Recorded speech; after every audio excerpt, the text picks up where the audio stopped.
7-ші өрт сөндіру бөлімі, қарауыл бастығы Нұралиев. Мекен жайды қайталамыз. Бауыржан Момышұлы ауылы.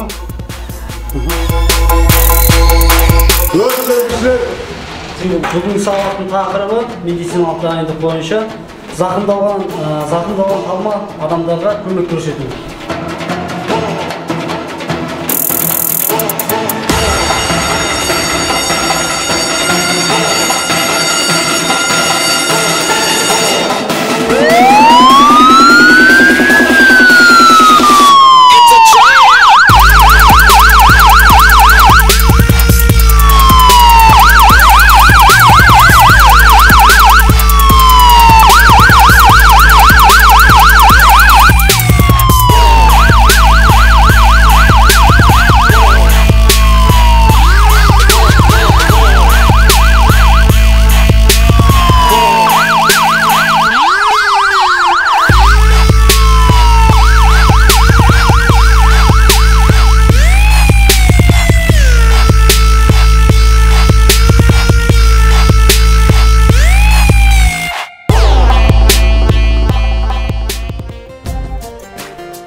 Кеудем толы жырым ағын, жалындаймын жанығамын, мен өзіңе асығамын.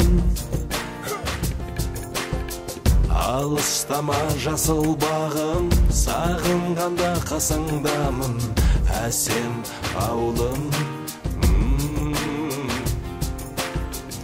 Өшпес соттай ыстық сезім, сағыныштан сынып төзім, бұланды көзім. Саптау!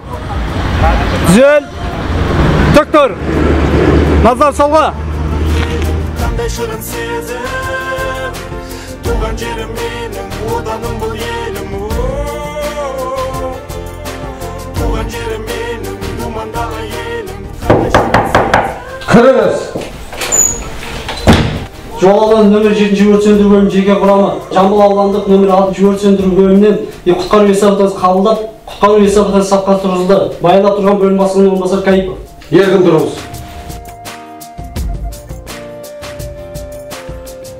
Өзіңнен алған тағылым, аядай ғана ауылым, жібекші желің есіліп, шашыммен ойнап. Құрметті әріптестер, сіздерді 19 қазан құтқарушылар күні кәсіби мерекелеріңізбен шын жүректен құттықтаймын. Ура! Ура! Ура! Құрметті әріптестер, 19 қазан мерекелеріңізбен құттықтау эстафетасын Байзақ аудандық номері 8-ші өрт сөндіру бөліміне жолдаймын. Туған жерім менің, оданым бұл елім. Туған жерім менің, думандағы елім. Қандай шырын сезім, туған жерім менің, оданым бұл елім.